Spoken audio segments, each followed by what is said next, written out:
This is the Tabernacle Podcast with Cole and Lynn Bringold. What's up, guys? Yo. What's up? Yo. Really? Two Manistee married couple. Your first thing was yo, and yours was what's up? That's what we do in Manistee. Oh, really?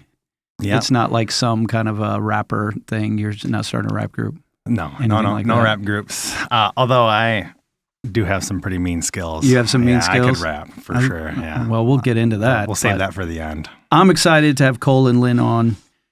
We've been trying to wrangle first a yes. Not that you were reluctant. It was more like getting our schedules that would work for both of you. Both of you work outside the home. You have 3 young children, and you're very busy people. So we're super appreciative to have you here. But before we dive more into Cole and Lynn, I just want to draw attention to the fact that our executive producer, when he gives the prompt, did you note that he did it twice? I've been meaning to say something.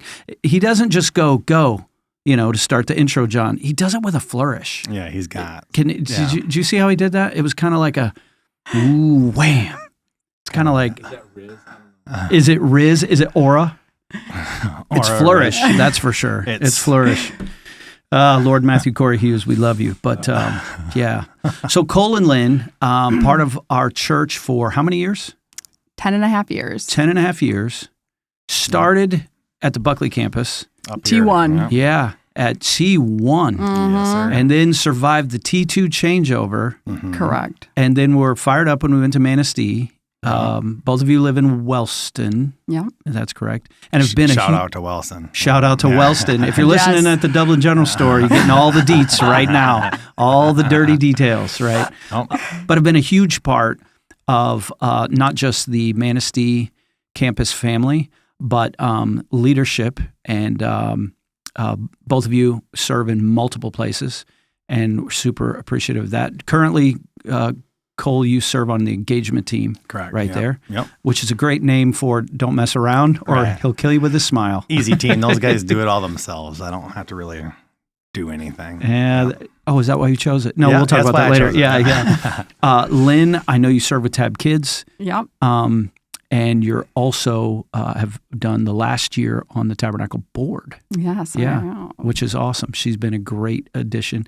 And let's not fail to mention, you can always see Cole slinging fish whenever there's a fish fry in Manistee. Yeah, shout out to the fish fry. The Good fish call. fry. I didn't even think about that. The fish fry is, dude, the first one I went to, it's like, I don't ever want to miss. I think I've only missed one. Right. And it was this year when you did 2 weekends back to back. Right. And I even missed the second one, so Yeah, don't feel too well, bad. I Shout missed out the to first Ethan. one. He handled it. Ethan who? Ethan. One of those guys at the Dublin store. Okay, yeah. Gotcha. Yeah, I don't know of if I know hickabillies. him yet, but yeah, the only thing that fish fry doesn't have is bingo, and we've got Manistee covered. Right, we could do that. Which we should Are you have. volunteering No. to head that up? You got B12. Sorry, I went there. I was told Manistee is full of Polish Catholics, and dude, when you have fish fry and bingo, you've got a corner on the market. Let's go. Lights out. Yeah, it's lights out. I mean, it really is a cool outreach for that community. Oh, it was packed, and the Yeah. fish was great. Mm-hmm. And Right. Matt, I think you made it to one of the fish fries. Stuff came up with the But then Next when I one. told you about what we were, was it perch last time? It was pollock. Pollock. But if anybody that's listening wants to bring their own home caught fish, and we can unofficially cook it on the side, it might not make it out of the cook station, but Oh man, it was so. we good. would do that. Yeah. Anyways, sorry. No, I will say, like, for another shout out, I absolutely hate fried fish because of experiences. And Why did you point at him when you said that? because he is the reason why I hated fried fish. But I will say, he was very careful, and they do have the best fried fish. Oh, I it was. 100% eat it now. Yeah, it was so good. He's turned me over again. And then there was the first time I understood they kind of ran out. The second time they had fish left over for days. Right. And so, yeah, when you hear fish fry, Manistee campus, if you go to Cadillac or Buckley and you don't make the effort, you're missing it. Mm-hmm. Not to mention the wonderful people, which is a really good time. They're But- pretty cool too, yeah. Yeah. But we're not here to talk about fish fries. Although if there's another fish fry, point of contact, we can feel free to talk about that. We want to hear a little bit about your life, what God has done in your life, how He's brought you thus far, because there's a lot of people that know you, not just the Manistee campus. Both of you have been invested in our retreats. That's an opportunity. Our fight nights, our Women of Valor nights. One of my daughters came back from the last women's retreat. Oh my gosh. And she said, well, I met Lynn. Hey, I would just like to say that I didn't bring it up. So. Dude, I still can't watch the video. What's wrong? Tell them There about was a it, video, Lynn. there was some sort of lip sync or dance off that the Yeah. women go nuts. And all I know is she was impressed because you fully engaged. You weren't a wilting flower. You're like, if I'm doing this, I'm all in, which is the only way to do it. That's the only way to do it. Commit. Commit. Yeah. And she said, you committed. She goes, I've met Lynn. Yes. Yeah, it was Lynn, amazing. can you please explain what that was? For the Yes. people Okay, that don't so know. we're going what to was start the this song? early. Okay, so I had this, I've always had like a desire to do like karaoke Yeah. in life, and I've never done it. I've been really nervous. So I'm a part of a women's group, a home group in Wellston, and I convinced my friends in my group to partake with me in one of the songs. So we did a song from Tangled. I was forced to be Rapunzel and sing because nobody wanted the high-pitched yeah. voices. Lift me up in the air and stuff. That was great. That was because our friend Rainey wanted to do one of those songs. And then I wanted to do In Sync, Bye Bye Bye. Yes. But not just the song. I wanted the dance. Yes. Choreography, all So of it. Yes. choreography, hands, bye bye bye. It was actually beautiful.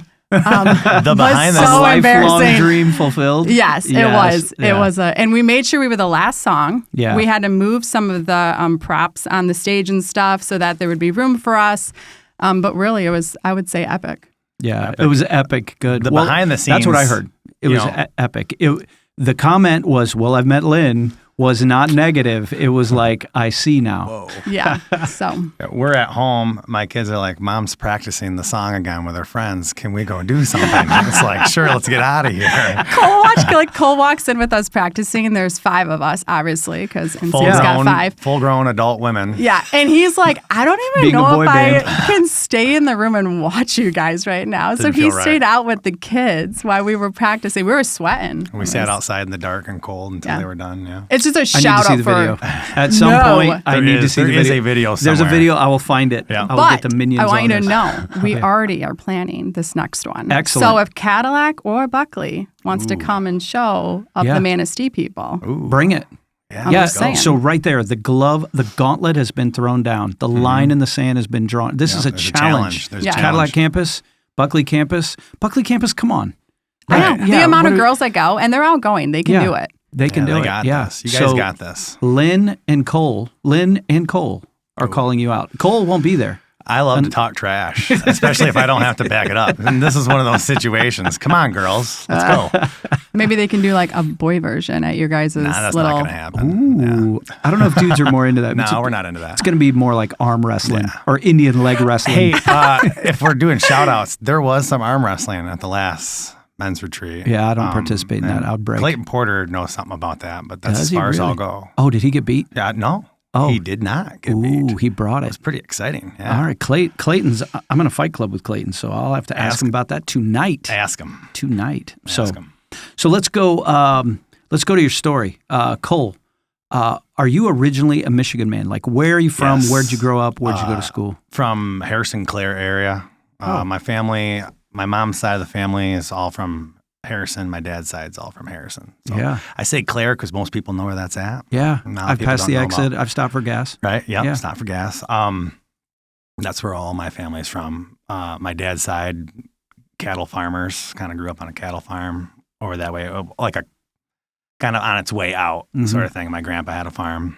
And my mom's side, bunch of townies. Bunch of townies? Bunch of townies, Okay, yeah. yeah. So my childhood was like running around with a BB gun, shooting stuff. You know, I got to kind of be free and run around and go crazy. Was church a part of your upbringing? No, it was not. Really? Yeah. So my parents got a divorce when I was 7. And then my mom remarried. And that's where church kind of came into my life. My stepdad was a Wesleyan pastor. So you know a little bit about the Wesleyan, I guess you'd call it ghetto, church ghetto. Love it. So that was my No-brainer. start. Really? That was my start. And I knew actually- there was Wesleyan in the background. Yeah. And I Yep. knew there was a pastor in the background, but I Right. didn't realize he was your stepdad. Yep, Yeah. stepfather. And then so that's kind of how that all started. And I will say, my Granny Fall, who just passed away about a week and a half ago, 2 weeks ago. Did you say, Lynn? She was a huge part of that for me. She lived with us when my mom got remarried, and you know, all the neighborhood kids that waited at our house for the bus stop would come into the house. She would do like devotionals with us before we got on the bus. She was on it, man. And so that was part of, and actually at her funeral, they posted her prayer list, her list of people that she was praying for. Yeah. And me and some of those kids that waited on the bus were still on that list, Wow. which was really cool. But she is the reason that I have like any kind of church background, or she's the main driving force for that. I mean, there's a lot more to that, but she's the main, you know, focus. At 7, knew nothing about it, you know, and split custody going back and forth from mom to dad's. Yeah. I have this like secular side, and then I got this Wesleyan side, and this what a clash, you know. But and you were caught in the middle of that. Caught in the middle of that, yep. And you know, even at 7, I kind of be like, yeah, there's something to this for sure. And I've always thought like testimony wise, kind of boring, right? Because there's not this like I hit rock bottom with drugs or this crazy fun. It's not a sexy one. It's not a sexy testimony, but they're right? all. But like, you important. know, you see a lot of people, divorces. I mean, what's the stats? That's pretty high. Yeah. So, that was kind of that upbringing. So because of that bouncing back and forth, like I am pretty good at being a little chameleon, right? Like blending in everywhere I go. And I don't know, I think that can be good and that can be bad. Yeah. Right. But I can relate 100%. Right. For me, it was different cultures. Right. And I can be a chameleon. Right. When it's good, right, I can relate to people. Right. When it's bad, right. I can be a hypocrite. Oh, for sure. Yeah. So was there like a moment that you can remember, oh, this is the moment where I gave my life to Christ? Or was it more like a process, more like getting closer? It was more like a process, yeah. Okay. Yeah, but I can remember probably about maybe in like early middle school is when it was like, I'm going to double down on this. And, you know, going through the public school systems, there's a handful of kids that were there that were in my youth group. So that shout out to the importance of youth group. Yeah. Right? You got a group of people that you can, that you got. Yeah. And the ones that also know you at church. Right. And now I see you at school. Yeah. You're acting like a little idiot. I can remember that too. Yeah, for sure. Yeah. So, middle school was kind of the part that galvanized me. Mm-hmm. And then it's kind of when you're coming into like that 7th, 8th grade, you're starting to realize, you know, I got to decide who I'm going to be or how I want to be.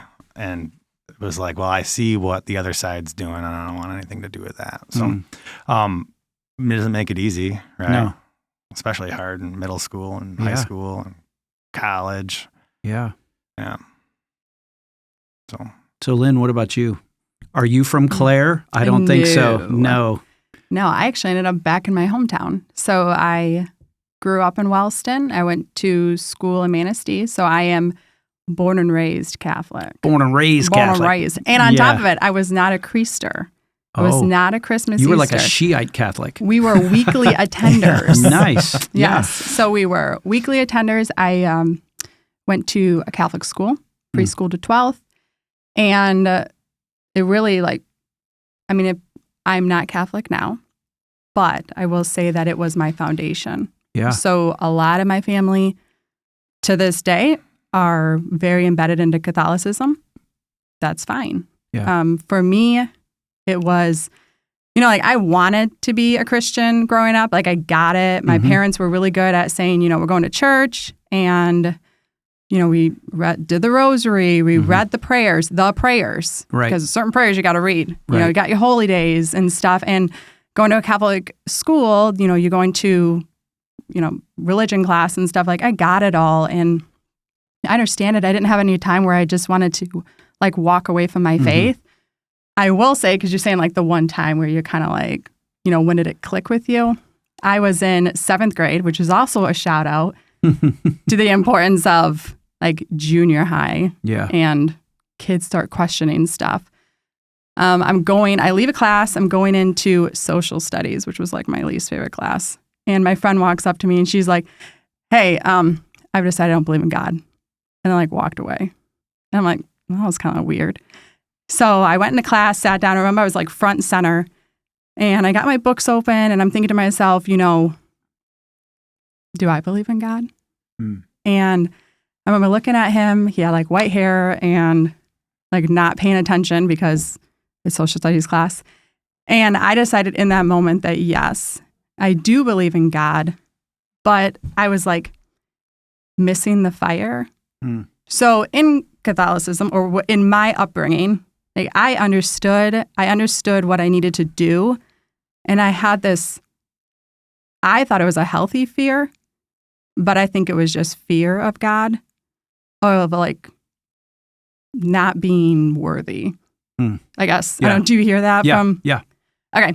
So I had that. Very good at putting the fear of God in you. Yes, exactly. So like I had that. I didn't have that like curtain cut relationship, but I didn't want to give up on it.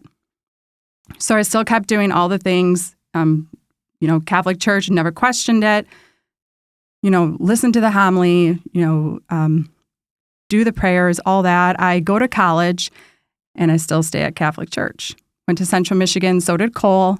Our stories do not collide in college for really situations, but we did end up at the same church. Still didn't collide at college, not till later. I actually had a mutual friend who I went and visited a couple times that was a roommate with Lynn, and still never ran into her. Like, wow. oh, Yeah. wow, yeah. He wasn't ready for me yet. Yeah, I wasn't ready. Yeah. This is true. God was still molding him into the good. man I It's needed. very Yeah. good that I didn't meet her. Yeah, that's probably good. Ma'am. So I go to college and I'm a double doer. I like double dip. I go to Catholic Church and I check out the non-denominational church at the Really? same time. Yes. So I'm started doing both because Now, was that, oh, sorry, you were going to tell me what? well, yeah. it was his house at Central Michigan. Yeah. I don't know if you've heard Yeah, of it. I have.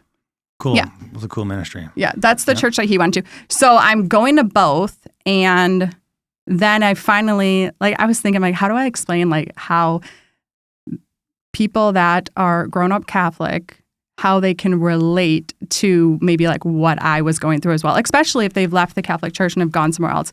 Again, I had full support from my family to go in the direction that I wanted to go, as long as I believed in Jesus.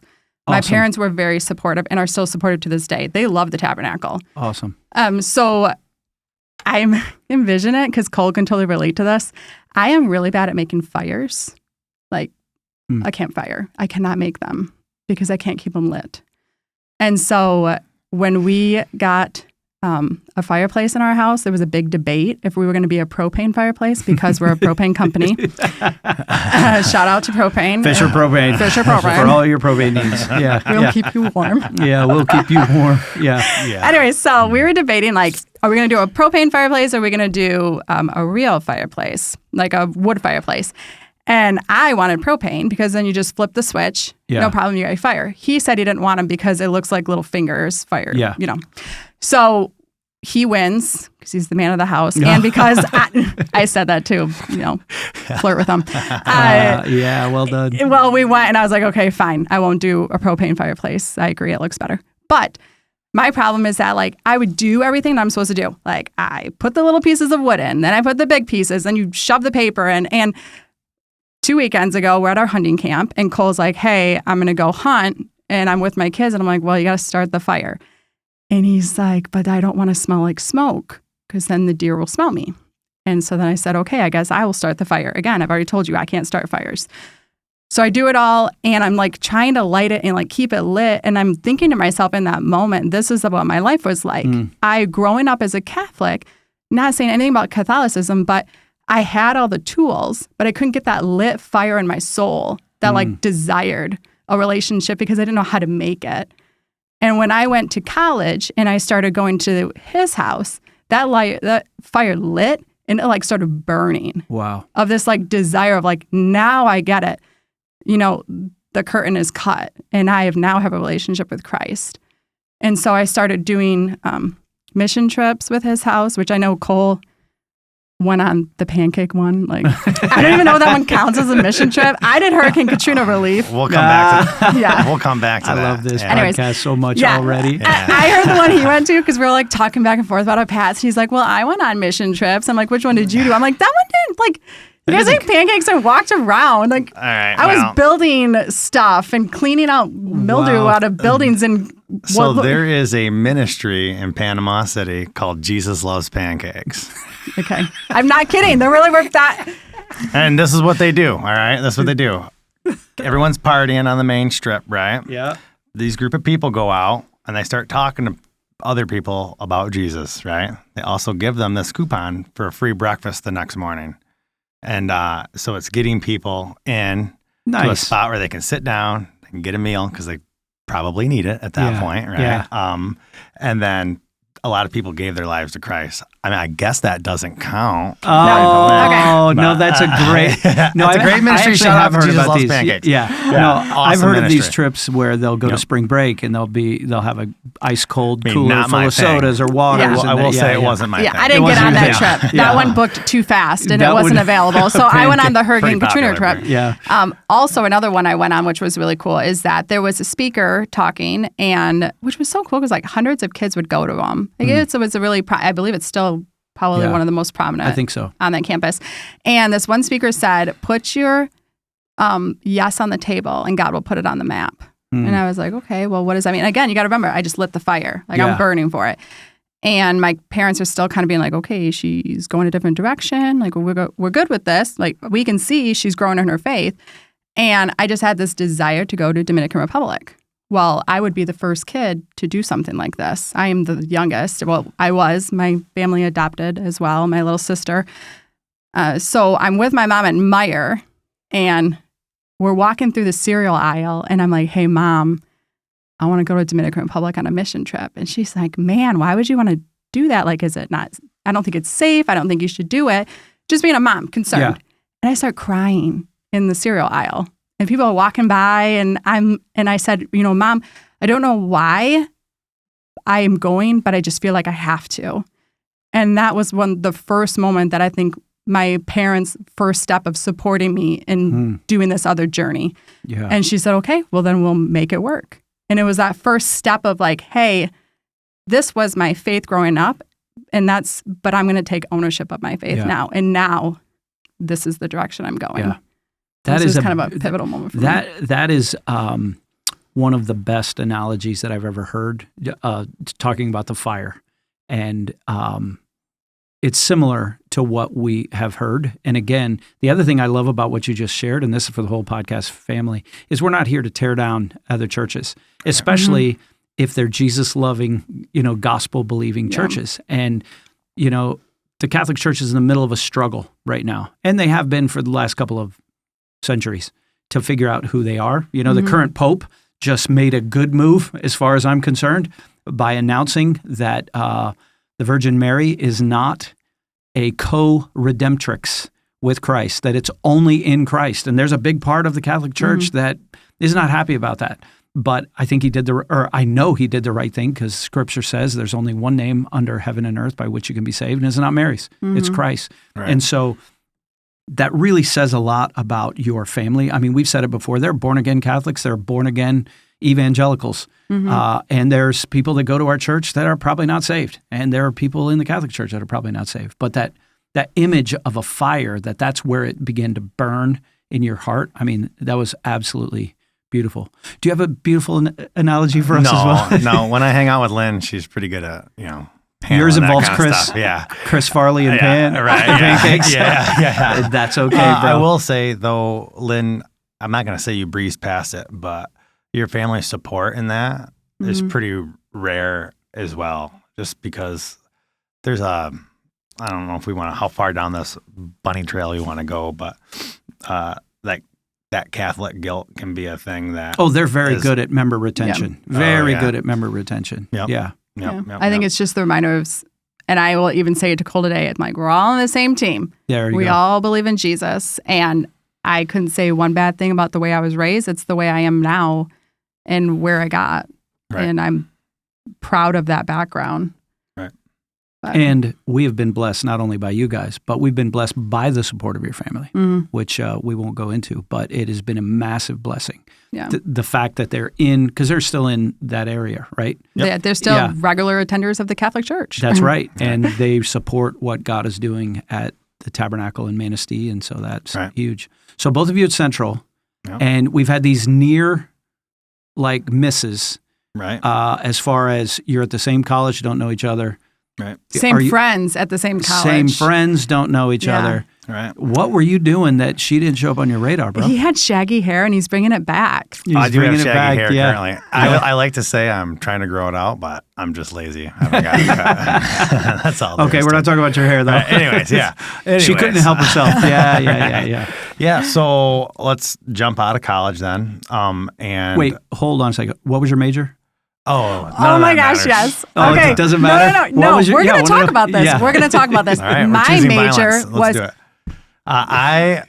So I was in the Just tell them the Parks and truth. Rec department there. I was going to work at a national park. Ron Okay. Swanson? Yeah, straight up Ron So Swanson. if you ask What him, a waste of money. Yeah. yes, if you ask him what his major is, and sometimes I call him out because I think it's so funny, he will say his major was actually his minor. He Right. flips them. Okay. So his Yeah, minor wetland ecology. and his Yeah. major Parks was and Rec. outdoor rec. Dumb. It's criminal to ask an 18-year-old what they want to do with the rest of their life. What a criminal. Golly. This is true. I have an Yeah. 18-year-old. I He's haven't taking a gap year. I haven't swore yet, have I? No, All right, no, you're good. Good. And what was your major, Lynn? Mine was integrated public relations. Wow. So it's the core classes. Yeah, so it's you pretty guys, legit. your classes are never crossing over. No. My degree is communications, journalism, and broadcasting, all the core classes of those three put into one degree. So it's, ask me if I use it right now. Wow. Hey, well, we know who's going to be on the Women of Valor Future podcast. Yes, it'll be Lynn will be hosting with a broadcast degree. You have more education broadcasting than I do. Yeah. Nice. I like being behind the scenes, not in front of a mic. Yeah. So when did the paths finally cross? You started to go down that road. Right. Cool. So that Parks and Rec side of my degree got me a job at Eagle Village. I don't know if you're familiar with Eagle Village. It is a home or a placement for kids through the court system or through human services. Now I know where I've heard that name. And it is actually an amazing program. It has, man, if anyone from there is listening, it's been about 12 years since I've been there. But there's 4 or 5 houses there, all boy houses, all girl houses. There is one lockdown facility, but what's special about them is they bring kids in and then they focus on getting kids back into a kind of normal life through family counseling. So each house has a full-time counselor, and then there's trips. I was guiding backpacking trips and ropes course stuff, and I was working in their adventure learning center. So that's what I was doing. That looked like me being gone 10 or 12 days at a time, backpacking with these groups, kind of helping design interventions for the kids with the counselors. And it was a wild experience, man. It was awesome. High burnout rate. Anyone in the social justice or anything like that that wants to be a social worker, really high burnout rate. Yeah. Because you're just hearing horrible stories. You're pouring your heart into stuff and you're not seeing a whole lot of success, right? So I was living in the Hersey, Everett area at the time. So then that's where you would come in. We're close. That's where We're close. We're almost there. We're 10 miles apart from each other now. Right. Where are you after college? So after college, burning fire, finished my degree, and I had this desire where I want to give back, stay in my faith, give back. And so I looked into Peace Corps and AmeriCorps at the same time. Wow. I was very seriously going to consider Peace Corps and go down to South America, and instead I opted for AmeriCorps. So you do the 1 year in the U.S., but it's like the Peace Corps. Yeah. And I went and lived in Buffalo, New York, and I worked with refugees. I worked a lot with Puerto Ricans that were coming. So they're coming into the U.S., and they need to get on their feet. And so I worked there. That's where I got into grant writing and just other nonprofit fundraising opportunities, working at this organization. And then at that point, I wanted to come back to Michigan because when you don't live by everybody else. They still live their lives and you're just not a part of it. Yeah. And so I was like, hey, I want to come back because family has been really important in my life. And you have a huge family. Yes. My dad is 12 of 15. So, good Catholic family. Good Catholic family. Yeah. Born and raised Catholic. Yeah. 12 of us. Yeah. so I want to come back and, No kidding. and I decide that I want to go work for a summer camp that I used to. I went to a summer camp for 3 years when I was a kid. These were like my little, like almost like where you get the match lit, but then it goes out right away, kind of going back to the fire. I had sparks in my life 3 times going to Spring Hill Camp. So Christian camp. It's a great camp. One of the biggest in the nation. When I was there, I think it was the 3rd biggest in terms of when I came on full time. But I went there as a camper for 3 years. In college, I worked 2 summers there, made some great Christian friends. And then, so when I graduated, I went back and worked full time. So I worked there for 4.5 years, about 10 miles down the road from his camp. So 2 different kinds of camps. Very different kinds of camps. One's compulsory. bougie. One's a little bougie. One's voluntary. Exactly. One's bougie, the other one's got restraints. Yeah. Yes.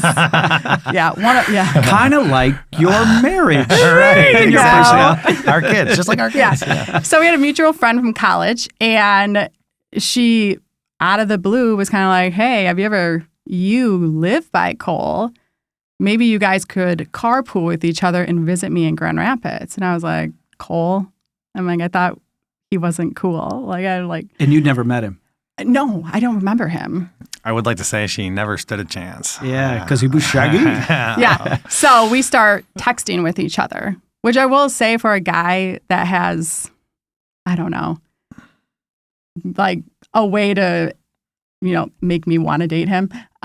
He was very slow, like texting for maybe a month. No game.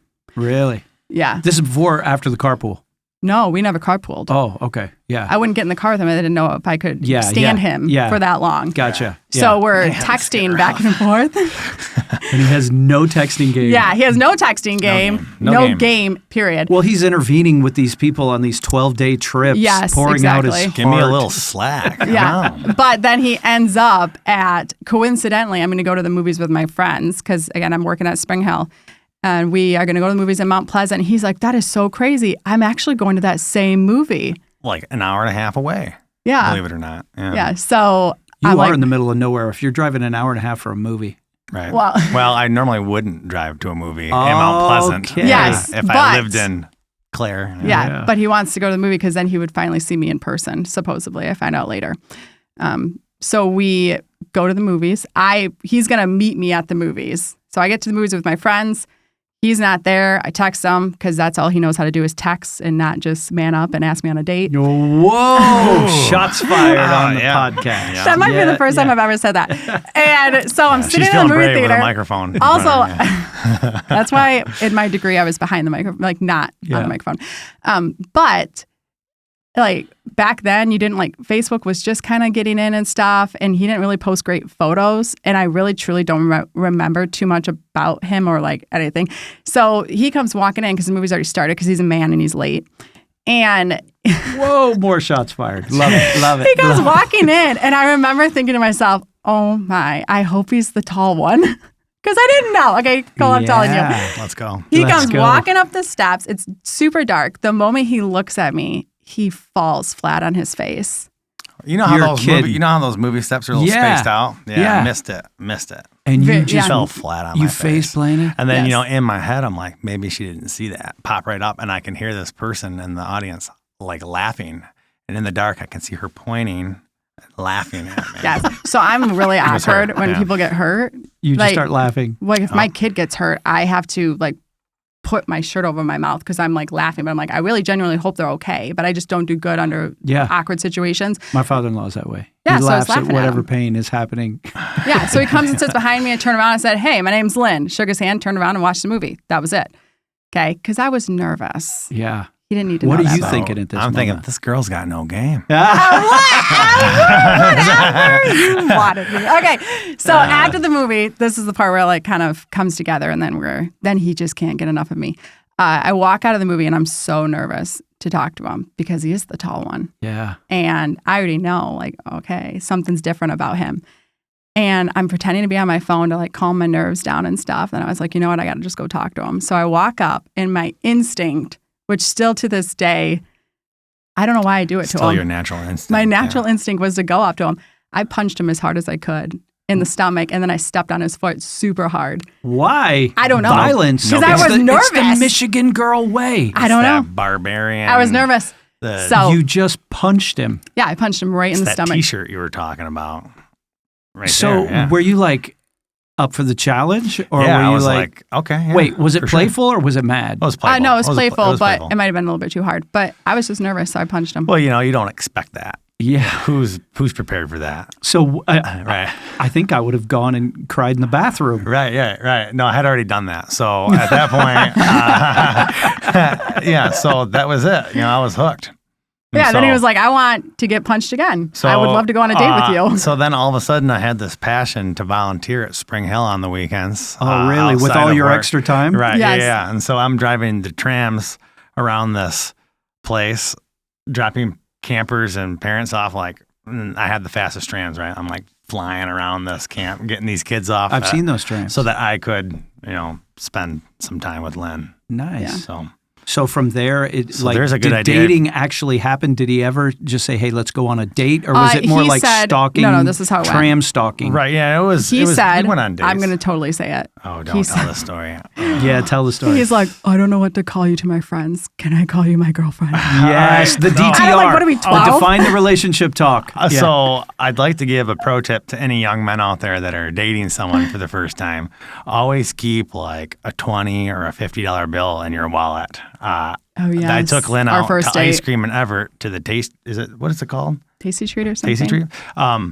Or the Whippy, or I don't remember what it's called. Nice. But get up there, we order ice cream. I go to pay, and they're like, we don't take credit cards. I'm like, oh no, because I am working in the middle of nowhere all the time. I don't have cash on me. Everything's direct deposited. I got a credit Yeah. card. So Lynn got to pay for our first date. So Because my mom always total lack said, of Because you didn't have any walking around Yes. money. Yeah. and mom Yeah, I always had that says you walking bring around money. money. You always have Hey, money on that you. is a pro tip. And then I for always you ask, adult men, Yeah. keep some cash on you. You never know what kind of deal you're going to run It's into. called walking Yeah. around money. My grandfather used to offer it to me all the time. Hey, you need some walking around money? That's awesome. And I'd always Yeah. take it. Now I try to do it for my kids, and they're like, "No, Dad, I got money." And I'm like, "Who turns down money?" That's a different Just story. Venmo Yeah. me. Yeah. Yeah. Shoot So me a first Venmo. date, you pay.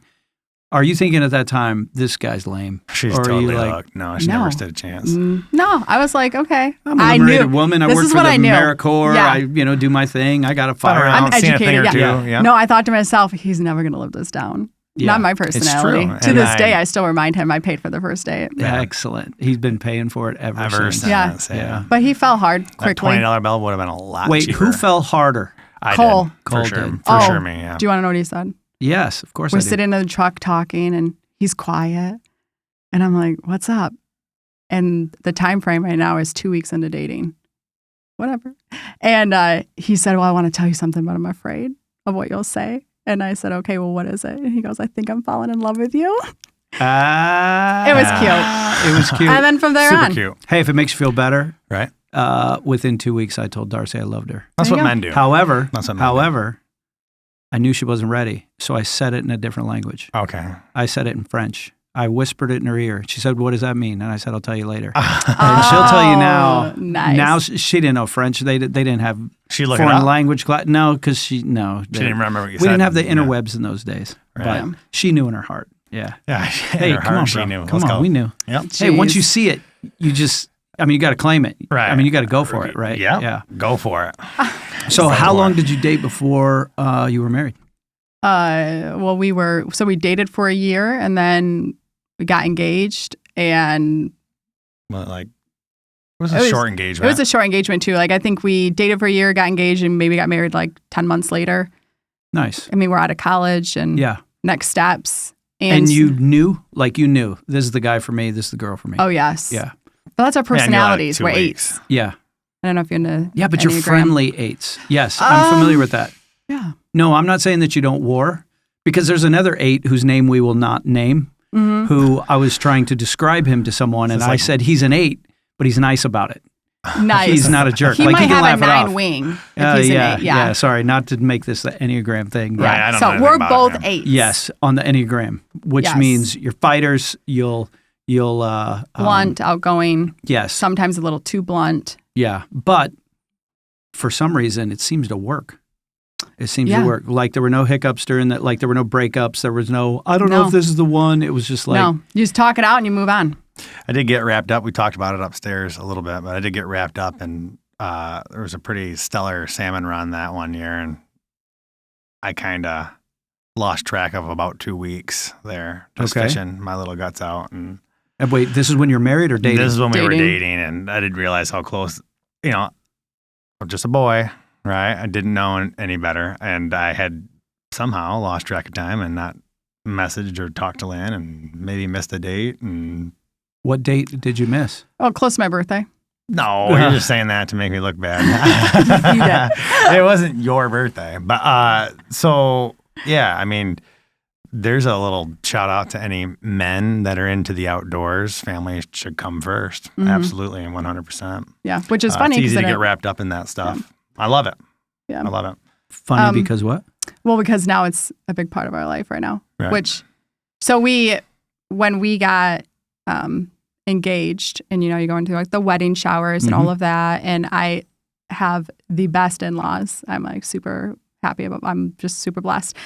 And my mother-in-law, after a wedding shower, comes up to me and she's like, "Hey, I want to give you this, but it's kind of awkward to give you in front of people. So like, I want to give it to you off to the side." I'm like, "Well, that's not weird."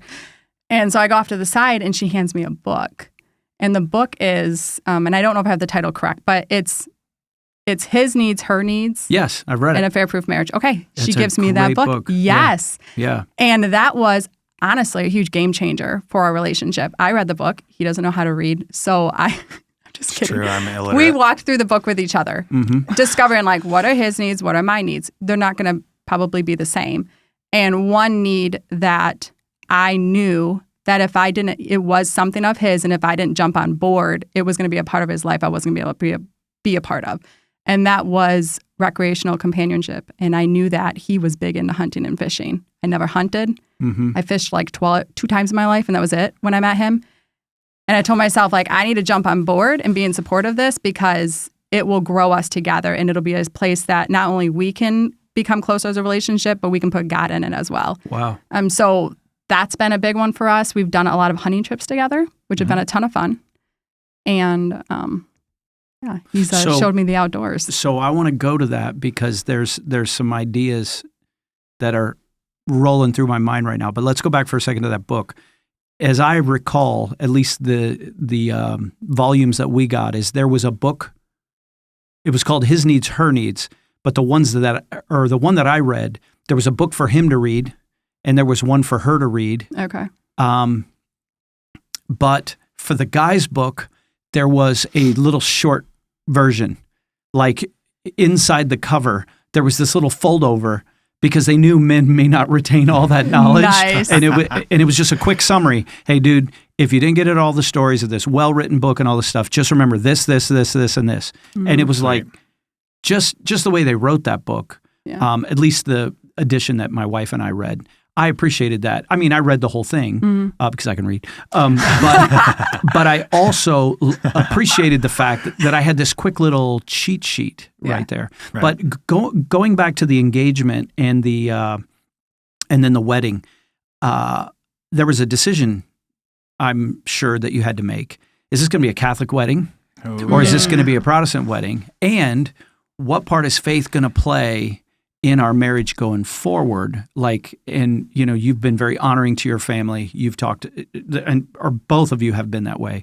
But where did that discussion go, or did that discussion ever happen? Was it even a thing? Nope. We're going to the same church. We're more on the Protestant evangelical side.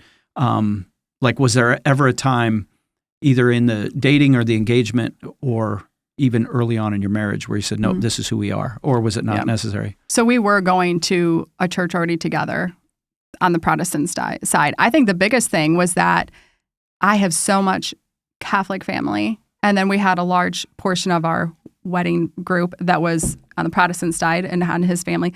We were just going to have an outside wedding. And my dad pulled me aside and said, "I don't care what church you get married in.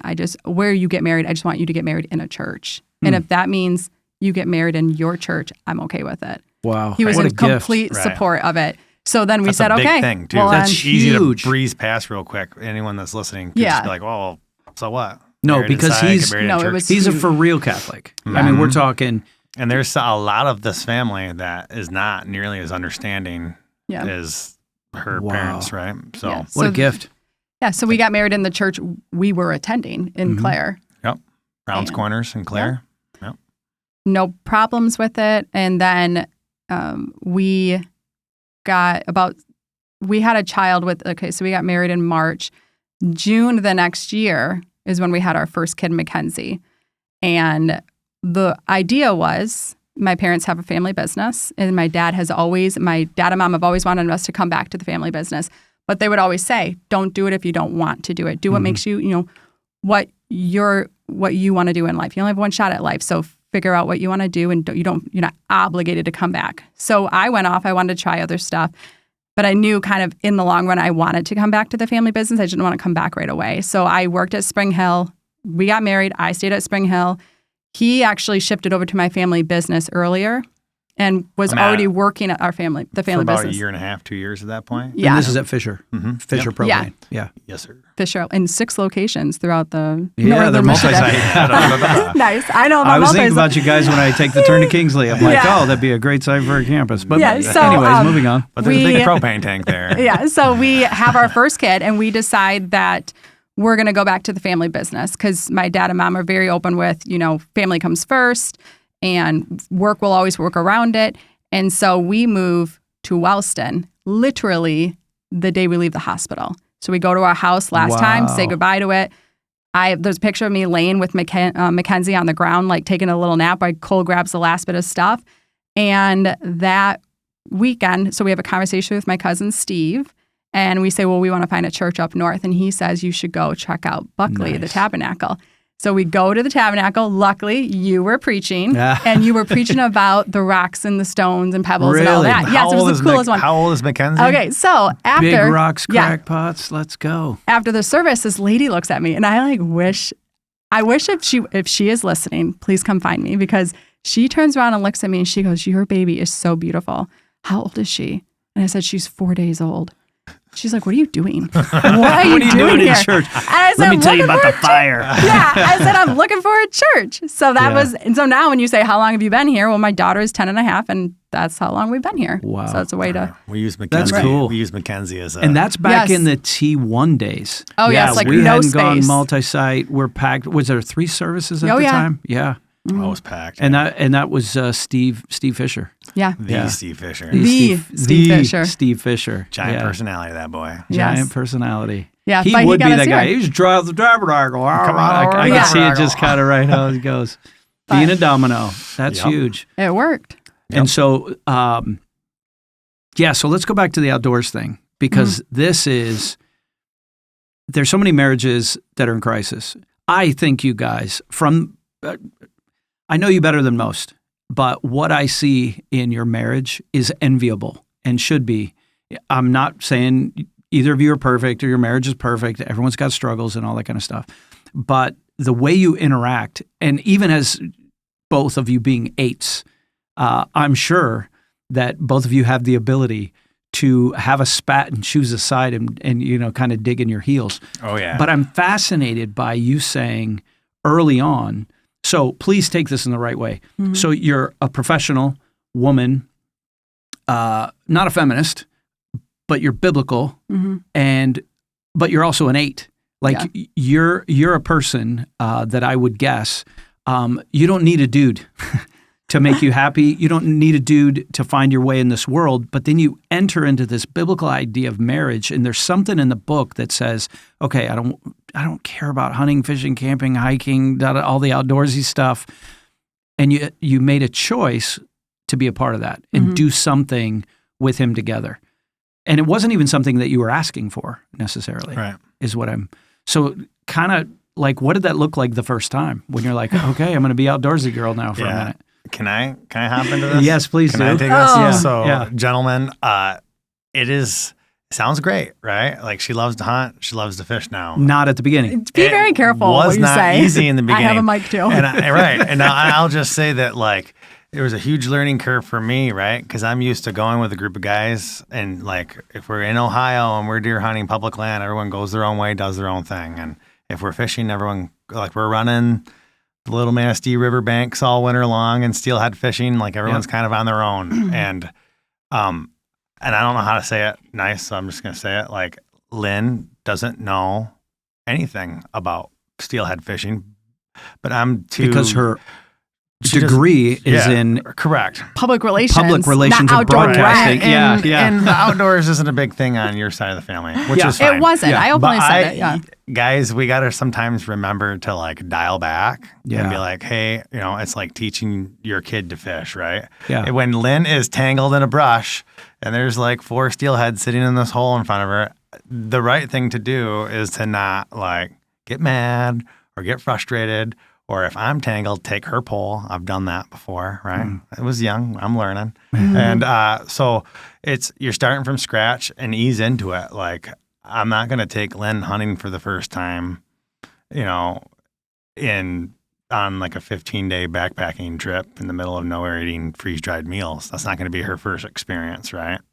But I have experienced that. So Lynn's first fishing experience with me was I knew a spot where there was some really good crappie fishing through the ice, and to this day, it's the best fishing on like ice fishing I've ever had.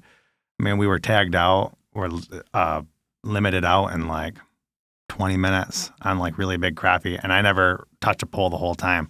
I just kept baiting a pole, handing it to Lynn, and she'd drop it down, and I'd get the next one ready, and she'd reel up a crappie and hand it to me, and we just kept kind of switching back and forth. And she's like, I really enjoy ice fishing. I'm like, well, I would too if that was the only thing I knew about ice fishing. But, like you ease into those things. Yeah. So that was from the beginning. It's No, like, all right, yeah. so what you're saying is, I'm going to include her, I'm going to teach her. Right. You weren't always the best teacher. Correct. But Right. did you, like, was it a blessing for you? Man, I mean, I got a wife that wants to do these things Absolutely. with me. Yeah. And, like now we're at a point where Lynn's reading dope charts and chasing bears and running through mountains and all this stuff. So, I've got a partner in the woods with me now who's running a spot and scope and wants to be a part of it. So it's absolutely a blessing. It's an investment into your marriage. It's an investment into your hobbies.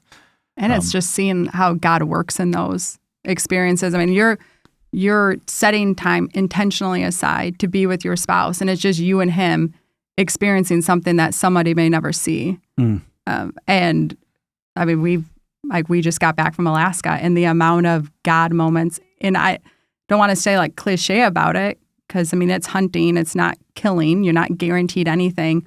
But when you sit aside your expectations, and we had a rough start to that Alaskan trip, which we signed up for 3 years before we went. So you have all these expectations, and then you start hitting roadblocks, and it can bring your, spirit down. And to be like resetting Cole and just encouraging him that like God's got a plan, and whether it's what you want or not, you have to remember that like there's still God still wants to teach you something in this moment. And the amount of just God showing himself in Alaska when we just went was like beautiful to have alongside your spouse, because you can buy things with money and it can lose value, but you can't lose value to memories and experiences with your spouse. Well said. Yeah. And kind of where I was going with that, I mean, we could make this, I mean, if Adam Ray was here today, we'd make this all about hunting, and he'd want to talk about the dope on the scope and all that kind of stuff, but which is all good, and we'll do it again. I mean, when we get our hunting track rolling. But I actually heard I think his name, he was a prolific Christian author, pastor, speaker, counselor, like marriage and family therapy. I think his name was Gary Smalley, and he didn't do an Enneagram, but he was the one who came up with and I could be butchering, it could be someone else, but how there are 4 basic personalities. There's a lion, an otter, a golden retriever, and a beaver. Those are like the 4 personalities. But my wife and I are at this thing, and we may have had our first child already. Someone invited us, and he's given this thing. And during the Q&A, someone asked him, what is the key to a close-knit family? And his response, without even pausing, he said, whitewater river rafting. And then he qualified it. He said, for our family, that's how I answer, is because we made this like our family activity. No one knew how to do it. No one knew what they were doing. We started out small. We just did the Colorado River. We just did this and that and the other. And it was always a whitewater river rafting trip. Not that they had a special affinity to be pros at whitewater river rafting.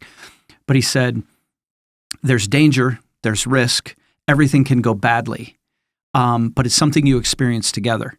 And then the qualifier was, it doesn't have to be whitewater river rafting, but it's something that you do together where there's risk, where things can go badly, where not that you don't have to be adrenaline junkies, but it's what you're describing that you have over the years developed as a couple, where any family that camps together, camping brings you closer. Even the kid that doesn't want to be there. Or that's me normally. Yeah. Or we're going on a backpacking trip. Right. It brings you closer because we have to work together, put up the tent, set down the tent, get to the next spot, those different types of things. So that's what was triggered in my brain, where it wasn't just you wanting to do something with your husband. It's now something that you're experiencing together, creating those memories, right? For sure. For my family, my mom and dad made the decision to give Jesus their yes long before I was born, and in the 60s to pick up and move to a Caribbean island to be a Bible school teacher. My whole upbringing was whitewater river rafting, living in banana republics with dictators, with all of the potential dangers, and the rest of your family going, "What are you doing?" Those are keys to families coming together. For some people, it could be a shopping trip to New York City, where everything can go badly, especially now. But and sometimes you gotta be willing to roll with it, right? Like maybe this isn't gonna work. Like winter steelhead fishing, not gonna work, right? We got done with that trip. I took her all day. We're running all over the place all the time, and eyelets on the rods are freezing over every second or third cast. And she looks up at me, and we caught quite a few steelhead, and she goes, "I love you. Please don't ever ask me to do this again." I was like, "Yes, ma'am." I've done winter steelhead fishing on a boat with Matt Stevens, flying down that river with my back to the front because I'm about back your head's frozen. I'm just completely frozen. Right. Yeah. I still remember that clear as day. And I have not done it since. Yeah. So I want to come back to Alaska, and either one of you can answer this question, or maybe, I don't know if this will make sense, but in your relationship, from the beginning, you made this investment. I remember what I was going to say. The first time you posted pictures, I'm speaking to Lynn now, you posted pictures of this, I think it was your first trip to Alaska, and you were describing what was going on and the cold and the, whatever, not this most recent one, but the last time. Yeah. My wife turned to me and said, "What is happening?" And then, because she knows you from women's retreats, and there's this image, well, this is who Lynn is, the bye, and exactly, dancer. Right? And she says, "John, if you ever dragged me to Alaska where I am living in a tent, living off the land, hunting bears," she goes, "I would leave you." Like she was just, and I'm sitting there going, funny. "Babe, they love it. They're so totally into it." Because it was your first, or not this trip, but the last one. Yeah, it was the first big experience in Alaska. Yeah, we were hunting grizzly bear. And my point is there was a different adventure that has brought my wife and I close. It'll be different for everyone. Exactly. It's all their thing. But you picked up very intuitively that to be one with this man and to know him and to be known and to be connected, this is a thing that you were going to enter into.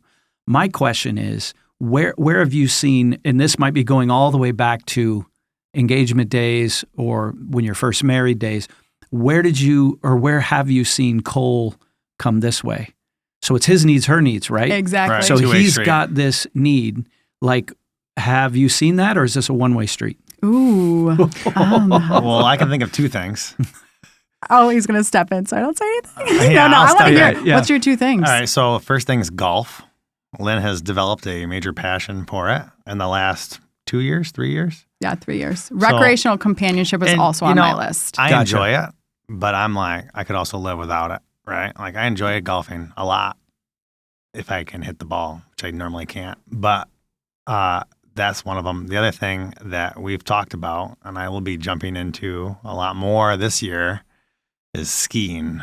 That's Lynn's Really? thing. Lynn's a little skier, little snow bunny. Yeah. Mine, I think, like I need quality time is something that's important to me and stuff. And I knew that by feeding his need of this hunting, fishing, that in turn it was gonna fulfill my need as well. Because now I'm on one-on-one conversations where, it's like you're doing something that you're really scared. I mean, genuinely, this kind of the stuff we've been through was pretty, you might not come out of it. Yeah. Some of the things that we've gone through, but coming alongside him where I trust that he's going to take care of me, and those moments where you're sitting on a mountain and you're just talking is what I was looking for. So in fulfilling his needs, was fulfilling my needs as well.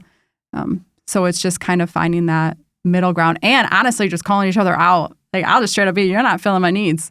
Like, you've got no love bang points in that. You better, whip something up quick. I've gone on this trip and this trip and this trip. You're skiing this year. And I'm like, yes, ma'am. But it's just, I'll break my shoulder for you. I would highly recommend the book to people that are, kind of thinking, what can I do to help serve? Recreational companionship. Yeah, was one of them. But Yeah. But we have to go back to something. You said you may not come out of this. Like, was there a moment? Like, oh yeah, like there were near death? moments where I was praying very loud and repeating my children's names over and over again because I genuinely thought I was going to die. That was the first hunting trip. We were in Alaska hunting grizzly bear, and I will say hunting grizzly bear. Why don't you start with black bears? Because I got that on the last one. Oh, okay. No, not this one. No. So grizzly bears, for those podcast listeners outside of the state of Michigan who aren't in the hunting, they can fight back. Okay. Yes. White-tailed deer generally don't. They might attack your car when you're going. It's probably 60. AI if they are, right? Yeah. Seen some of those? No, I mean they just run out in front of your car. That's the big danger to you. But grizzlies can fight back. So sorry. Yeah. Okay. So when we got into hunting, I said, Cole, I'm fine with hunting with you. We've gone, mule deer hunting in Montana. We've done whitetail hunting. We're just doing a variety of hunts. I said, but I'm never going to hunt a bear with you. And he's like, okay, that's fine. And then we end up in Alaska hunting a grizzly bear. And then after that trip, which I'll back around, but I said, I will go on hunts with you, but I don't want to go to Kodiak Island because that's where all the grizzly bears are. But we went to Kodiak Island. Not on a bear hunt. We went on a blacktail hunt. And then this last Aren't there hunt, also brown bears there? yes, we experienced them. So brown bears and grizzly bears are the same thing, genetically. I just learned that. Yeah. Yes. It's just the thing brown bears are bigger. Yeah, their availability to salmon or coastal regions is what dictates what they are. This bear's eating blueberries and ground squirrels. This bear's eating whales that wash up on the beach and seals, and one's going to get. Well, you way forgot to bigger mention than this the bear other. might also be eating people. Right, for sure. Yeah. So the first experience we had in Alaska, I mean, we went for fishing halibut before, but we went up and we went on a grizzly bear hunt. And the first day, we get our little tent thing with the little posts in the middle up. In the middle of the night, teepee. In the middle of the night, the whole thing blows off of us. And I'm sitting in my bed. I'm like, now I'm seeing the stars, and I'm like, this is when I die. There's a bear.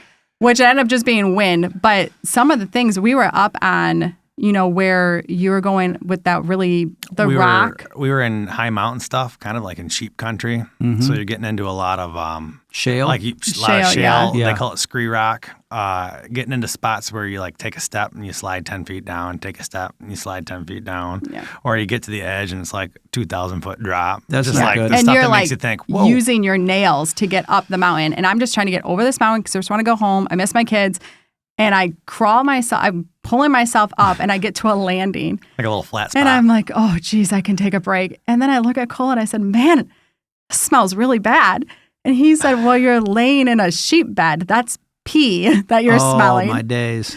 Yes, yeah. but on that trip, when you're out, that's a different kind of hunting just because you get wet, you're wet for 10 days kind of thing. Yeah. And And cold. we got poured on in Alaska. One thing is for sure, it will rain, right? Yeah. So very first day on our way in, torrential downpour. And it's one of those things you're trying not to get wet. You got your raincoats, you got your stuff, but you're walking through brush that's over your head. You're just getting soaked. So that was actually really the only time I've ever really been worried was for you on that first day on the way in. Lynn's bottom jaw was chattering, and it was one of those things where you want to stop and take a break, but you start to cool off. So just kind of got to keep pushing until we get where we're going. That was the only thing that really freaked me out. But chasing bears is a fun time. It's really boring for a really long time, and then all of a sudden it's exciting, right? You don't do a lot of running around and hiking up the mountains and all that. It's a lot of find a good spot, you sit there for 4 days until you see a bear come bopping through, and then it gets exciting. Did you get a bear on the first trip? No. But you got one on this one. We saw a lot of I would like to animals. give a shout out to Steve Fisher. He coined it when I got back to Fight Club, a really expensive hike. Yeah. And that, I hate to admit that he's right, but No. yeah. An That's why expensive it's- hike that pays off apparently in the relationship. Well, Yeah. you can't put a price on that, right? Yeah. Quality time. That was tier 2 fun, where Yeah. it's just really bad in the moment. And you look back, you're like, I I would guess do I that had again. a good time doing that. Wait, yeah. you would do that again? Oh, well, I did. Yeah. We went you back did it again. twice. And So where is this moment where you're crying out very loud prayers and you're crying out your daughter's name? that's Was that when, in the sheep bed? So I Yes, was in that very, scree. well, that was another time. Yeah. I had a lot of them, but there was a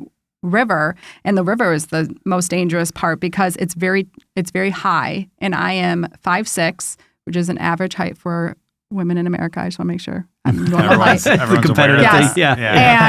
And Very he average. is 6'3". He says he's 6'4". I don't know. He might yeah. be You 6'4". can bust a tape measure out. Yeah, I'll take and my boots so off. is our guide. And so they have no problem. Yeah, let's just go through this very fast river with 50 pounds on our back and go across and no big deal. Well, for the 5'6" woman, that's not up to, just above my knees. Now we're hitting hips. And so it was very dangerous to cross the rivers, and we have to be very strategic with it. And so there's a very big river, and then it's a straight up with rocks that keep falling every time you grab onto them. And that was when you're looking down at the river that if you fall, you're going in the river and you're going to die. But you have to get up the mountain because now you're stuck in the middle. And that's when I just started praying. And that's where it comes back to these trips have been such a center of our faith walk even too, of seeing God in these moments of being able to accomplish something that you didn't know if you'd be able to accomplish, but having it, take place with your life partner. Mm-hmm. And And you're I made it both over. dependent on God yes. in those moments. Yeah. It just kind of makes it kind of telescopes your vision. So Mm-hmm. you miss your kids, you miss home, you want to live, but right now it's just the two of you Yeah. and God. Exactly. Yeah. Wow. Right. Yeah. Yeah, the river crossings were, so when I first met Lynn, one of the fun things we were talking about, like, hey, what's your biggest fear? What's the thing that you're, what's the worst way you can picture dying? And Lynn's like, drowning to death in a car. I'm like, well, that's kind of irrational. That's never going to Have happen. you driven by Cadillac? Yeah. Yeah. Yeah. Tell me that lake wouldn't, Yeah. you So, could drive right into You that can lake. drive right into Manistee. Right So up that if you're going to bridge. hunt grizzly bear in Alaska, you have to go through a registered guide unless you are a resident of Alaska. And this guy that we're with has got this old piece of junk Jeep Cherokee, and we're going to drive it way up into this place. Well, there's 4 river crossings that we have to do in this Jeep. And the very first one, he kind of hits it a little fast, and it's just deep enough they had gotten a rain that the Jeep isn't touching the bottom. It's floating for a second, and the tires are spinning, and then all of a sudden you feel it catch a rock, and out we go. And I remember thinking to myself, oh, that was sketchy. And I look over at Lynn, and she's sitting there looking out the window with her eyes closed. And I remember in that moment, 10 years prior, when Lynn's Worst my fear greatest fear unlocked. ever Oh, my. is drowning to death in Well, a they car. have And I'm like, holes oh, here we in go. the bottom of the Jeep Yes. so that Water's the water's coming into going the in. floorboards. It was pretty sweet. It Oh, my. was a fun trip. I can see it on your face right now. Tier 2 fun. Yeah. Tier 2. Now, Fun trip. you have 3 kids, Mackenzie, Michaela, Yes. Harley. Now, are we at a place where this recreational companionship includes them? Yeah. So Or are they still too young for some of these things? they're too For that, young for yes. that. But last year, I made a point to tell Cole we're not spending all of our time just going on things without our kids. So we started last year, well, this year, I guess, and then we already have it planned for next year. We're starting a week-long vacation that ends right at the end of school, and we take our kids to national parks. Oh, nice. So we just went to Yosemite National Yeah. Park. It was awesome. My kids loved it. It was just such an awesome experience with your children and getting them outdoors, getting them started in the interest of it. And then we decided for this next year, we're going to Yellowstone. Oh, we just did it. It was great. Yeah. So we got All it my kids were planned. older, and there was a couple of them were like, okay, we're doing this. And then about halfway in this, this is pretty cool. Yeah. So my kids, and they're so excited to talk about it, and they enjoyed it because they have that 4th grade National Park Pass. So my Yeah. daughter graduated from 4th grade, and so you get the National Park Pass for free. Yeah. So we sat down, Cole, and we had everything laid out. I already talked to the kids about what we're going to do. And we said, we want to talk to you about a trip. And Cole's like, okay, what is it? And we laid out all the Yosemite National Park stuff. And at the end, Mackenzie goes, and Dad, I can get us into the park for free. Don't worry, I can get us in for Yeah. free. She's flexing. I was She like, is sweet. 100% you guys' daughter. Yeah. Yeah. Yeah. So She's going to flex. Yeah. that's the things we're starting to do with them. It's a yearly family trip that gets them outdoors, away from, technology, and really just like focusing on our family. And Yeah. it was a beautiful trip. And No, those are huge. And again, I want to point out that it's going to be relative to whatever. So we went to Yellowstone, and we had 1,000,001 people tell us this. I had a nephew that lived out there, and we read all the things and got the trip planned, and some friends helped us with a place to stay. I mean, we still had to drive an hour and a half, but we got this place to stay in Idaho Falls, And everyone's got to get the bear spray. You got to get the bear spray. You got to get the bear spray. You got to have the bear spray, right? Yeah. And so at first my wife is like, everyone will have bear spray. And then she saw the price tag for one bear spray. And I she's will like, carry the bear spray. one she of was us like, will there's have going to be bear- one. Yeah. Well, It's funny because we're like, we wish a bear would show up. I know, yeah. We wish one would just That pop would be out cool, right but, now. That'd be great. we only one of us saw a bear the whole time. And it was in the car, a grizzly running. And then we backed up, caused a traffic jam, and of course he's gone. But Right. but my point with that is, it was an adventure that we were together. And even though all of our kids, like I think our youngest when we went was 17, so we got 17, we've got a 20-year-old, we got I started down this track. Now I got to Now you remember gotta them all. finish it. Yeah. 22, 25, mom and dad. And Darcy and I are 55, right? So the bear spray I gave to my son. And I said, you're in charge of the bear spray. And of course, for a son, with 4 daughters, Geritol dad and Geritol mom, he's like, that's right, I got the bear spray. So he's walking security, You're not going to talk to me this way. But then I got even the bear spray. hikes, like even though we didn't do Yosemite, like we need to get out of the car and do, there's some of the things you got to go do. And it was hilarious because we started late on this, but my wife would walk right up to the desk, talk to a park ranger and say, yeah, we'd like a hike. And I would like it to be just this length.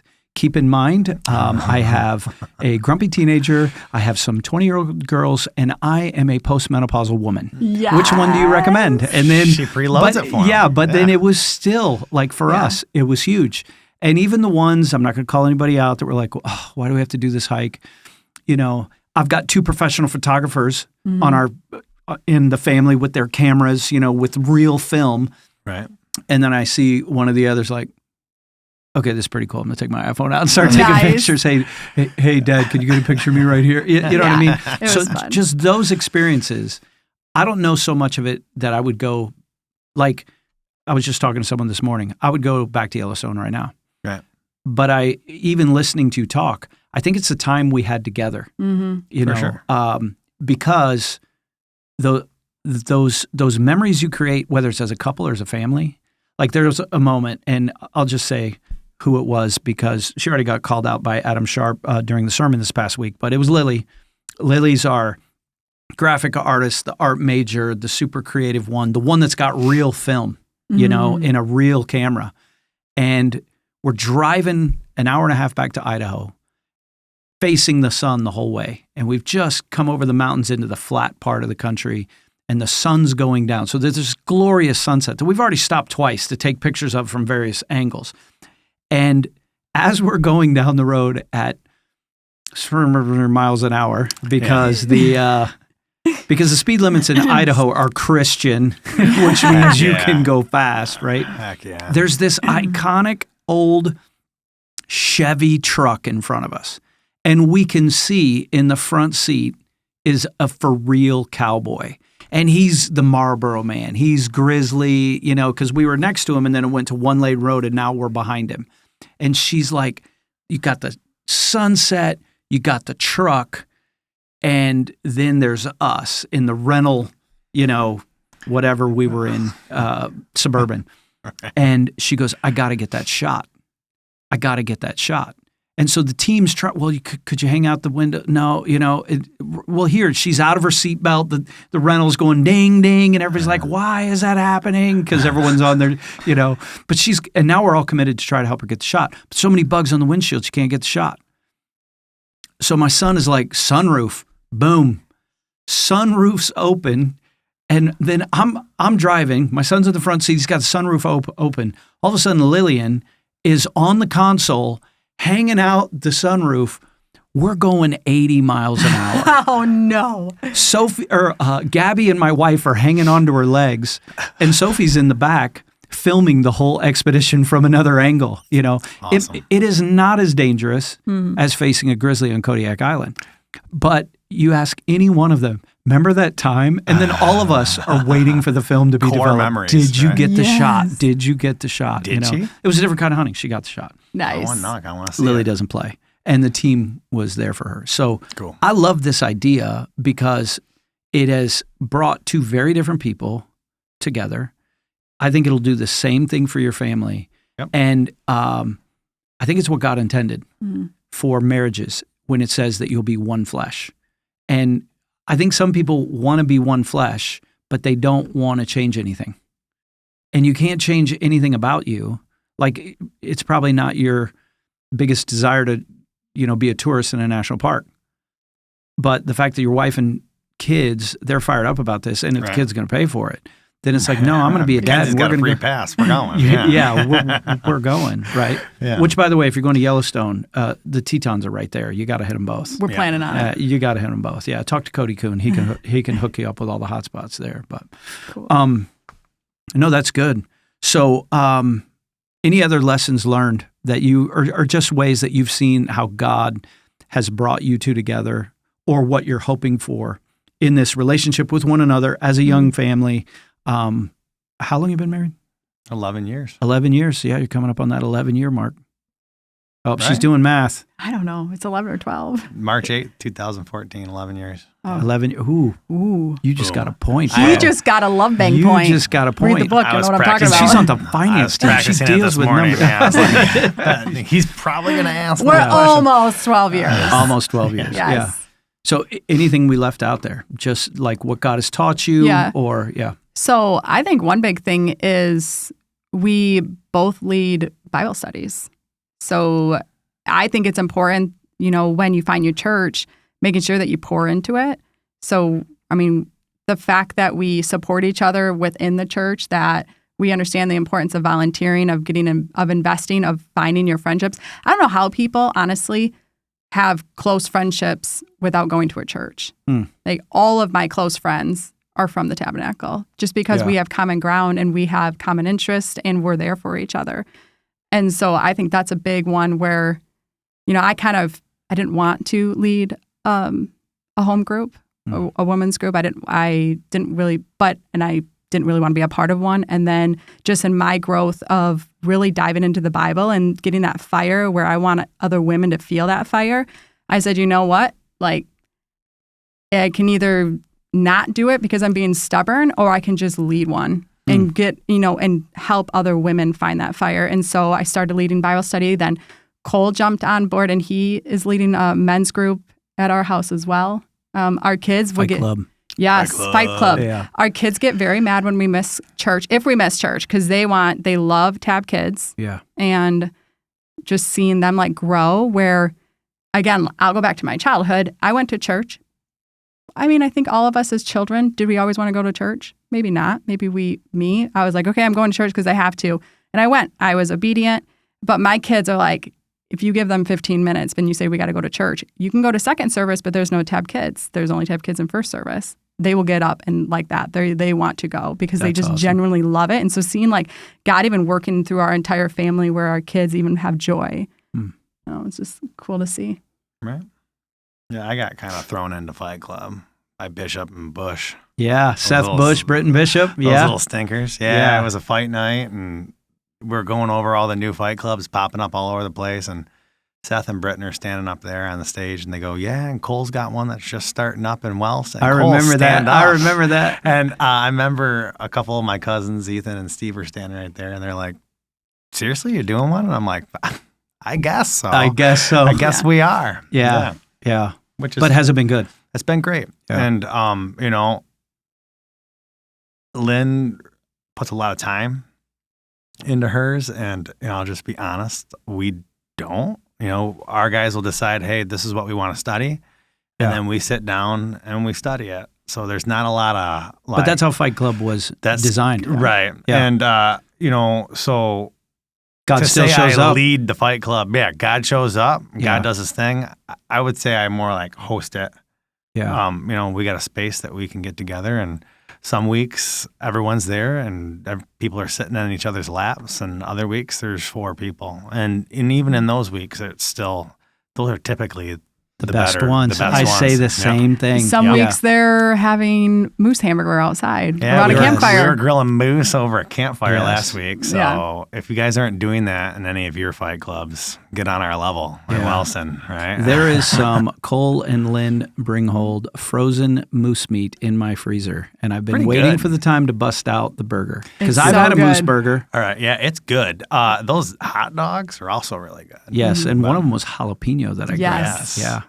Yeah, those Yeah, are right on. I didn't grab one of those larger ones, one of those big roast things, Yeah, I because don't know. I didn't know how to haven't- make We it. haven't cooked any of that yet either. Yeah. I have no idea what that is. And so I also let me got know. the breakfast sausage. So Yeah. thank you, Haven't tried that public. yet either. Thank you. That's I'm cool. super Yeah. fired up. You'll For be sure. eating moose for the next year because that was your latest trip, right? You brought Right, down, yeah. Who brought down the moose? I shot the moose. Yeah.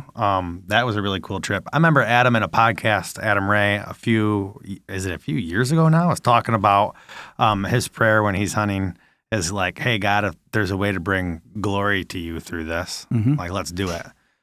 So that moose for us, the group that we were with, they had a minimum on 60 inches. The spread of the antlers, minimum 60. Alaska's 50. So these guys are kind of setting their standard just a touch higher, Yeah. right? And we went into it 3 years in advance, like knowing that, right? And this kid that we're hunting with is like, hey, listen, like we can shoot a small bear and no one's going to tease us. And we can shoot a small caribou and they're going to tease us. No big deal. If I shoot a moose that's under 60 inches, they could fire me. And this is my dream job. And I'm not going to let you get me fired. And I'm like, hey, you're going to get zero kickback from us, right? We're just happy to be here. We're blessed to be here, whatever. So we're like 6-7 days into the trip and we come across this moose that's like a Boone and Crockett moose. He's got like big dagger points. He's got great brow tines in the front, really long paddles, and his daggers, which would be the next points between the fronts and the paddle, are like 2-3 feet long, coming way up. Just an awesome moose, definitely like record book moose, but we measure him out at like 58 inches. And the guy's like, I'm really sorry, but we're not shooting this. And so anybody that's listening to this is like, How do you measure them out from a distance? Sorry. So what we do is we try to get as close as we can, Okay. take some pictures, maybe take some video, Okay. and then we all have a little piece of grid paper. And you Yeah. know that if a moose is looking at you and he's relaxed, he's not like high alert or freaking out, just chilling, the outside to outside of the ears is about 20 inches. So you should be able to take those ears and go opposite and still have horns sticking outside of it, and then to the other side, Yeah. still have horns sticking, and then you're at 60. And we've done it like 4 times. We've spent all day with this moose, and we're getting them at like just shy of 60 every single time. And it's like, ugh. But I think another cool thing to point out is that while this is all going on, there's a rainbow over us. And Yeah, I have there's this this great cool big- picture of our guide Yeah. with a spotting scope just stick because he really wants it to be 60 inches Yeah. and Right. it's not hitting 60. And there's a beautiful rainbow over us, which we'll tell you later about that. But right. And so he comes up and he's like, hey, listen, I'm really sorry. It's not 60. And I'm like, hey, that's fine. I get it. And he's like, seriously? I'm like, yeah, no, it's fine. Like, we signed up for it. I said, dude, besides, check it out. There's a sweet rainbow. I said, we're not worried about it. That's God's promise. We're good. And he's like, whatever. Like, these guys Weird are Christians. wackadoodles. I So love it. we're riding our horses back, and I'm third in line at Oh, just had to Yep. casually drop. This is a horse packing Yeah, trip. Okay. yeah. Just a quick drop. So CJ's in front. Then it's that's Lynn, our guide. Yeah. and then it's me. We're riding, and we've been riding for a couple hours. And anyone that doesn't ride horses regularly and Yeah, then it's a goes little and hops painful. into them for 6 days, it's Yeah, a little it's- sore. it's kind of like some blazing saddles, like Yeah. that weird walk, right? So we're riding, and I'm just looking up ahead. Everyone's kind of got their head down. It becomes this rhythmic thing. You're listening to the horses walk, and you're just kind of praying. And I'm praying like, God, thank you for putting us here. Thank you for us being able to experience these things. That moose was awesome. You know, I'm okay with not killing anything, but if I can, and there's some way that I can bring glory to you through it, that would be awesome. And that thought, that prayer goes through my brain, and this moose walks across the trail in front of us, and he's like this monster of a moose. And he's like quartering away from us, and he's about 60 yards in front of the horses, and he just walks across, and then there's some brush. And everyone in front of me is heads down. No one sees it. So I whistle, and CJ, 2 horses up, picks his head up and sees this moose and pulls back on the reins. Just everyone's dead quiet. All the horses come to a stop, and the moose just walks past and is in the brush.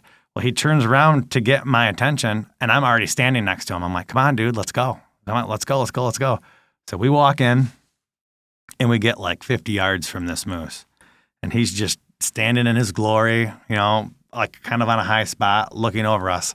And I'm looking at him through the scope of my rifle, which is, if anyone has ever got any guiding experience or outfittering, that's a dangerous spot to have a client, you know, with their finger on a trigger on something that you got to be sure, right? And so Lynn's perspective, she's back 60, 70 yards watching me aim at this moose, like expecting any second for the gun to go off. And so we take pictures, we take video, we back out. Meanwhile, the wind's right in our face. So the moose, he can see us, but he doesn't know what's going on. And we're in the middle of nowhere. We're 2 days on horseback off of a 1-hour float plane ride. Yeah. You know, or hundreds of miles into the middle of nowhere. And so this moose doesn't really know what we are, right? So we go back, we lay him on the grid paper. Yeah, he's a little over 60. And then CJ, God bless his heart, goes, yeah, but he doesn't have very good fronts, and he doesn't have this, and he doesn't have... And I go, dude, he's 60. I'm happy with it. I get what you're trying to do, but I'm not going to look back at this thing 2 years from now and be upset about it. And he goes, all right. I'm like, besides, bro, remember I told you it's God's promise. This moose literally walked out from the base of a rainbow, right? Not to be all corny, but like I told you that. Praying on my I was horse just praying about it. And while so I'm he's like, all saddle right, sore. cool, let's go. So anybody, and I know there's some guys here in Buckley that have moose hunted. Yeah. So it's an ordeal, right? Killing a moose, in my opinion, isn't a super hard thing to do. It's the dealing with it. It's Yeah, the it's the logistics, packing it out. right? That's It's what all I've that. heard. And so we are like 10 minutes to dark, and we're also like 2 miles from our tent.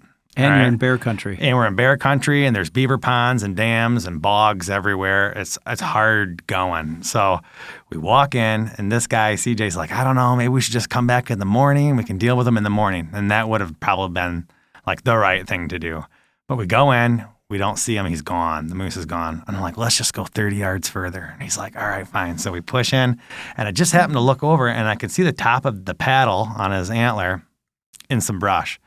So we got time. He's bedded down. So I turn around and I wave Lynn over, and Lynn comes over, and we start sneaking into this thing. And like I range him, we're 38 yards, and we're not bow hunting, you know, we're hunting with rifles. So I'm like, hey, I think we're close enough, CJ. And he's like, all right. And he's like, well, I'm just going to make sure it's the same moose. We'll try to get him to stand up.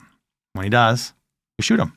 And that's what happened. We shoot him, and then it gets dark. And we're standing over this giant moose, 67 inches on the width. So we we underjudged him by a lot. And then it was just like a total crapshoot after that. You know, now you walk up to an F-150 laying on the ground. You're like, what did I do? Yeah. You know? And so we started breaking down the moose and got him on a tarp, came back the next morning, and that's a whole nother podcast. Yeah. Getting him out Dressing a him mile out, and a half. Yeah. Did you have fun on that trip, Lynn? I loved it. Yeah. I shot a black bear. Oh, wow. She did. Yes. Day one. Yeah. Day one. Sakes. I was the first kill for Stone the cold killers over here, Maddie. Yep. Yeah. Lynn got after it. But yeah, cool trip. God really blessed us on that. Yeah. You know? I'm also a big believer in how God connects with us in a personal way. Mm-hmm. You know, to anyone who's listened to podcasts, oh, you saw a rainbow. Oh, he prayed a prayer. God has a way of showing up in a way that makes you grateful and blesses other people. Right. Because when you go there with an attitude of dependence and also, that was weird. I almost got emotional. the way you expressed your gratitude, not just to CJ, but in that prayer, Right. because there's a lot of gratitude there. Right. Not that just I'm here in your creation, it's beautiful, but I'm here with my wife, Right. and she's enjoying this, and she enjoys being with me, and I enjoy being with her, and the blessing of being able to take that time to be there, to be a part of a business that says, hey, family comes first, go make these memories. Whoever's watching your kids, you know, Right. Yeah. thankful for the kids. shout Oh, out we're to going to eat a grandma and lot of grandma. moose. Yeah, you know. Yeah. So, no, that's just huge. And man, I just appreciate you guys sharing your story. A little bit of your story. I'm sure there's more. Right. So here's a random total shift gears. Would you come back on the podcast now that you've gone through the podcast? It's not as scary as I thought. No, so if you're listening and you get asked, because you guys know people that should be on this podcast. Oh, yeah. You would not believe how many people it's like, oh, I could never do. Oh, you don't want that. And then there's the people who's like, hey, I really want to be on your podcast. Really, those are the people where I'm like, I'm not sure. You know, Right. It's usually the reluctant ones, and then they get on here and they go, wasn't as bad as I thought. Right? Yeah. So help us encourage those people, just the same way we encourage people to become members. I know you've been doing that because we've been buried in membership obligations, but wasn't as painful as you thought. No. Yeah, I'm it's looking not. at the new member names rolling. I'm like, I only knew 2 of those. You only knew- That's frustrating. Oh, trust me. I'm No, we're on it. I'm at Menards last night, and I asked the lady behind the counter about something about a return, and she goes, "Oh, hi," and I was like, and she goes, "Yeah, you're my pastor," and I was like, Nice. "Oh, sorry." I was like, "What's your first name?" And she told me your name, and what was cool is the night before we had just read her membership application, That's cool. Nice. but now I know her name. That's Because I seared in. remember the photo, and then we talked, and she was super friendly, and she didn't. You ever get all, try flashing people's names across their foreheads a couple Oh, times? Does man, that help? it doesn't help. No, it man. doesn't I'm help. trying. I'm old, and there's just too many names. People but- will name off someone's name, and I'll be like, oh, yeah, that sounds familiar. Hopefully they don't call me out on it, 'cause I can't remember who that is. Yeah. Matt, you ever had moose? Do you want to try it? Ooh, We have It's lots. good. Consider it. Say yes. Pray about it. Think about It's it. lean. Don't jump. Talk to the queen about It's Nice. lean, not gamey. It's right, lean, it's not It's gamey. almost got like a sweet flavor to it. Matt, moose is up there. It's I've like had a a moose super burger. healthy beef, Yes. like an organic beef. Which Yes. who wants grass-fed beef? No. Right? I want the stuff that's marbled. But Yeah. anyways. Okay. Whatever. I'm telling you, Matt, if I bring some of this breakfast sausage in, it might change your life. But possible. anyways, Cole and Lynn, thank you for taking the time out of your day. If someone's watching the kids, thank them. If you know someone who might be blessed by this podcast, feel free to share it. Actually, share it all over Manistee with all of Lynn's extended family, which is half of Manistee, let's be honest. Right. If you're in Clare, get the reels on Cole. Yeah. But we appreciate you. I am personally grateful for the encouragement that both of you have been to me. You're like the poster children for people who get it and who are all in. Even when we make boneheaded moves, or sorry, not me. When I make a boneheaded move, moves, yeah. yeah. Yeah, But really good at also, just for your marriage and what you've allowed God to do with it, and you called it recreational companionship, and that I'm adding that. That's why I'm writing it down. I'm adding that to when I do marriage retreats. People are always looking for little things to make their marriages better. I think in my world, the recreational companionship is I early on figured out is when my wife is doing her chief form of recreation, which is usually an outlet mall Yes. or some sort of Black shop Friday. fest or something like that. If I just sit in the middle and hold the purse, I'm not participating. And so I don't love it, but now I'm learning to, right? Right. So not that we have deep conversations. Usually our deep conversations are, John, you're 55. You can't wear that. Yes. You're like, Darcy, what do you think of this? And she's like, no. She's like, not even close. no. Mom. Is Not she even going to be close, Mom. bumping elbows with everyone on Black Friday? Not so much anymore. That's not her thing. No. She has learned how to do all of that from her phone. Our 10-year-old is excited to go Black Friday shopping with Lynn. If it was the right Sure. place. Right. If it was the right place, she could be talked into it. But I think it depends on where you go and, whatever. But anyways, Right. yeah. Please share, like, subscribe. Do you have a Yukon River knife yet? I do. Good man. Which one do you have? I don't know. which one it is. It's just a single, no serration, just a single Blade? whole blade. Yep. Is about the whole thing about that long? Yep. Yep. I think I have the Adam, same one. if you're listening, I did send him a bunch of pictures, with the knife next to a bear skull There or on you an go. antler or on Yeah. some black bear fur or whatever. You can go to. I didn't use it. I didn't want to get it dirty, right? But I did. Oh, take I it. use No, mine. I'm just joking. I use mine on 2 different deer. I was just all about it. Right. Yeah. But they have the new one now that it's an EDC one that you can Nice. hang as a necklace. I think my son has that one hangs right here. Sweet. It's a little. You got it. I don't have that one. I'm not cool enough. Yeah. And I'd forget it and get it taken away at TSA. Right. I got to fly tomorrow. But I've had that happen. I've Yeah. lost some really good knives at TSA. yeah. Yeah. I'll tell you the story sometime of Tim losing his brand new pocket knife, even though I warned him 3 times. But yeah, share, like, subscribe. And when you see Cole and Lynn, be sure to tell them your favorite part of their story and maybe share a bear story. Hey, And we got to get you back on to hear about packing it out. yeah. Yeah. We can cover that. That's Because a whole that would be, yeah. What'd you think Adam of the Ray pack needs to be here outline? for that. Let's not go there. Yeah, I let's didn't not know go this would be a workout. I thought it was a trip. But- yes. So, Tabernacle family, until next time, this is Lynn, Cole, Lord, Matthew, Corey Hughes, and John Vermilia signing off.